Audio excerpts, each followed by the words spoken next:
రైతు కంటే కన్నీరు తుడవాలన్న ఆలోచన అధికారులకి లేదు, ఇక్కడ నాయకులకి లేదు. మరో రైతుతో అయితే మనం మాట్లాడే ప్రయత్నం చేద్దాం. గత ప్రభుత్వంలో వైఫల్యం ఉందని ప్రభుత్వాన్ని మార్చారు ప్రజలందరూ కూడా, అలాగే అందరూ కూడా ఎన్నో ఆశలు పెట్టి. కానీ ఈ ప్రభుత్వం వచ్చినా సరే అన్నదాత కోసం ఏమీ ఆలోచించట్లేదు. అది దాని మీద మీరు ఏం కావాలనుకుంటున్నారు? నేటి ప్రభుత్వం కాలం నీరు అసలు రాదండి. మా చిన్నతనంలో తానాలు చేసేవారు ఈ కాలంలోని. ఇప్పుడైతే డ్రైనేజీ వస్తుంది తప్ప నీరు రావట్లేదు, సాగునీరు లేదు. డ్రైనేజీ ఓటండి. అదిగో చూడండి ఎలా ఉందో డ్రైనేజీ వాటర్. ఇది ఏమండి తర్వాత కాలం నీరు ఇవాళ వచ్చిందండి. వచ్చిన మళ్ళాడి తోరలాడతాం మొదలెట్టారు అక్కడ. అంటే అంత నిద్రావస్థలో ఉంది డిపార్ట్మెంట్. ఇది మాత్రం వాస్తవం. డిపార్ట్మెంట్ ఎంత నిద్రావస్థలో ఉందంటే ఇవాళ కాలం నీరు వస్తే మళ్ళాడు మొదలెట్టారండి తోరలాడతాం. అంటే 2 నెలలు ఖాళీగా ఉంది కాలువ. 2 నెలలు ఎవ్వడికి జ్ఞాపం లేదు, ఇరిగేషన్ కి జ్ఞాపం లేదు, డిపార్ట్మెంట్ కి జ్ఞాపం లేదు. ఇప్పుడు కాలం నీరు వచ్చిన మరుసటి రోజు తోరలాడుతున్నారు అక్కడ వంతుల దగ్గర. అంత అలాగ ఉంది. ఏమంటే కాడి నుంచి కాడకు ఒకే రకంగా ఉంది కాలం. ఇదే పరిస్థితి, ఎక్కడా కూడా శుభ్రం అన్నది లేదండి. డ్రైనేజ్ వాటర్ వస్తుంది, కాలనీరు అయితే రావట్లేదండి. అదిగో చూడండి. అంటే ఇప్పుడు పెంటతోనే పంట పండిస్తే స్థాయికి దిగజారిపోయింది మన ఆంధ్రప్రదేశ్. మరి మీరు ఇదంతా పండించేటప్పుడు మీ ఆరోగ్యాలు పాడైపోతున్నాయి.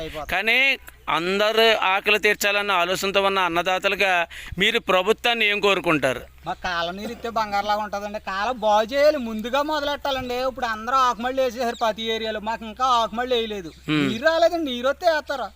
ఏదో మోటార్ ఉన్నవాడు అక్కడో ఇద్దరు వేసుకున్నారు. అంటే మడి వేయాలన్నా తడి అన్నది ఉండాలి. పైన ఎలాగ వరుణుడు ఎలాగా కరుణించట్లేదు. ఇక్కడ కనీసం అధికారి యంత్రాంగం ఉండి ఏమీ చేయట్లేదు. ఇప్పుడు పూర్తి స్థాయిలో వైఫల్యం ఉంది. నిద్రావస్థలో అయితే మాత్రం ఇరిగేషన్ అధికారులందరూ కూడా ఉన్నారు. అంటే మీ ఫైనల్ గా మీ కోరికలు ఏంటి? శుభ్రం చేసి కాలనీరు ఫుల్గా అందిస్తే సంతోషం. కావాల్సింది ఏంటి? డబ్బు ఇచ్చినా ఇక్కడ ఆగదు మాకు. శుభ్రంగా నీరు వచ్చినాక శుభ్రం పంట పండించుకుంటగలుగుతాం. ఆ పంట పండించుకుని మేము ఏమైనా చేయగలుగుతాం.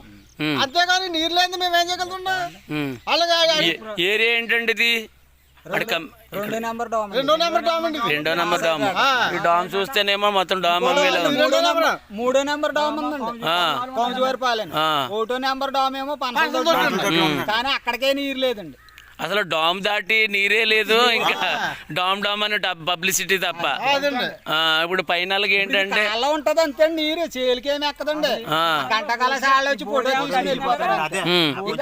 ఉంటది అంతే. బోధులు కూడా బాగు చేయలేదు. ఉపాధి హామీ పథకం అన్నది ఉపాధి హామీ చేసిన గురించే ఈ రకంగా కాలువలా లేకపోనండి. ఇది అడవిలాగా ఉన్నాం. గురించి ఇప్పుడు అలాగ ఉందండి. సార్ మీ పేరు? రమేష్ అండి. సార్ చెప్పండి. మా కాలువ అసలు నీళ్ళు రావట్లేదండి. మేము మొన్న ఏదో గవర్నమెంట్ పని చేసిన గురించి ఇలాగైనా ఉంది కానీ అండి, లేకపోతే పని లేకపోతే అసలు కాలువ మొత్తం మూసేసిందండి. కాలువ అంటే కన్నీరు వస్తున్నాయి కానీ కాలువ నీరు రావట్లేదు. ఇదే పూట అండి ఇప్పుడు కూడా. ఇంకా ఎలాగ ఉంటుంది? ఇంకా ఎంతమంది వచ్చినా ఎన్ని ఎమ్మెల్యే వచ్చినా అలాగే ఉంటుంది. మాకు ఏం ఉపయోగం లేని ప్రజాప్రతినిధులు ఎమ్మెల్యేలు వస్తున్నారండి. ఎవరు వచ్చినా ఇప్పుడు ప్రజెంట్ ఏంటంటే వచ్చింది మేము మంచి ప్రభుత్వం అని. అస్సలు మంచిది కాదండి. ఏముందండి, మంచిది అయితే నీరు వదలాలి కదా. అది మాత్రం వాస్తవం. జక్కిరెడ్డి ఉన్నప్పుడు నీరు లేదు, ఈయన ఉన్నప్పుడు నీరు లేదు. మాకు ఎప్పుడు వచ్చినా ఒకటే కన్నీరే ఉంచుతున్నారు మీకు. అంతే. ఓకే. ఇది ఇక్కడ పరిస్థితి మనం చూడొచ్చు. ఎందుకంటే రైతు కంట కన్నీరు చూస్తున్నారు తప్ప రైతు పండించడానికి ఈ పక్కనే మనం చూడొచ్చు. మొత్తం ఇవన్నీ కూడా బీడు భూములుగా మొత్తం ఎండిపోయి ఉన్నాయి. ఇదంతా కూడా పంట బోధులు ఇరువైపులో కూడా శుభ్రం చేసి ఉంచాలి. ఇదంతా కూడా ఎంత అధ్వానంగా ఉందంటే డ్రైనేజీలన్నీ కూడా మురికి కూపంలా మార్చేసి అధికారులు నిద్రపోవడం.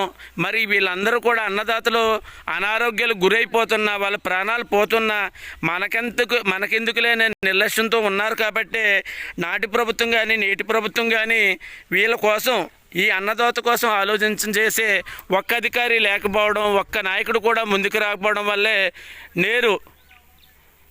నేడు ఇక్కడ పరిస్థితి చూస్తే మనం కొంచెం ఎదరికెళ్ళి చూద్దాం. ఇది మన నేటి మంచి ప్రభుత్వంలో చేస్తున్న మంచి పరిపాలన. తీరా చూస్తే పంట కాలువల్లో మద్యం బాటిళ్ళు, ప్లాస్టిక్ బాటిళ్ళు, బీరు బాటిళ్ళు, పాడైపోయిన సిప్పులు ఇవన్నీ కూడా ప్లాస్టిక్ వ్యర్థాలు అవన్నీ కూడా ఉన్నాయి. పూర్తిగా చూడాలంటే మనం ఇక్కడ 100 బాటిళ్ళు మద్యం బాటిళ్ళు, గాజు బాటిల్, మద్యం బాటిల్, కేవలం ఇది మంచి ప్రభుత్వమా మద్యం ప్రభుత్వమా అన్న విధానంగా ఉంది. ఏదన్నా సమస్య చెప్తే దాన్ని విమర్శగా చూసుకునే అధికారులు నాయకులు ఉన్నంతకాలం ఇదంతా కూడా ఒక మురికి కూపంలో ఒక డ్రైనేజీని తలపించేలా మరి ఇంత దారుణంగా ఉన్న ఈ వ్యవస్థను బాగు చేసే అధికారులు ఉన్నారా? నిద్రపోతూ వాళ్ళ జీతాలు తీసుకుంటూ ఈ అన్నదాతల యొక్క జీవితాలని నాశనం చేయాలన్న ఆలోచనతో ఉన్నారో మరి వేసి చూద్దాం.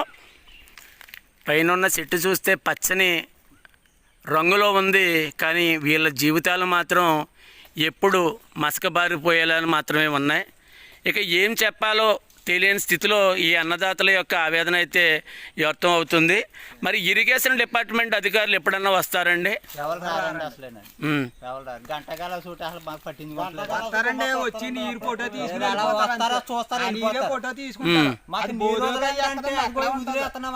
ఎప్పుడు చూసినా అదే నీరండి, అదే మురికి నీరుతోనే.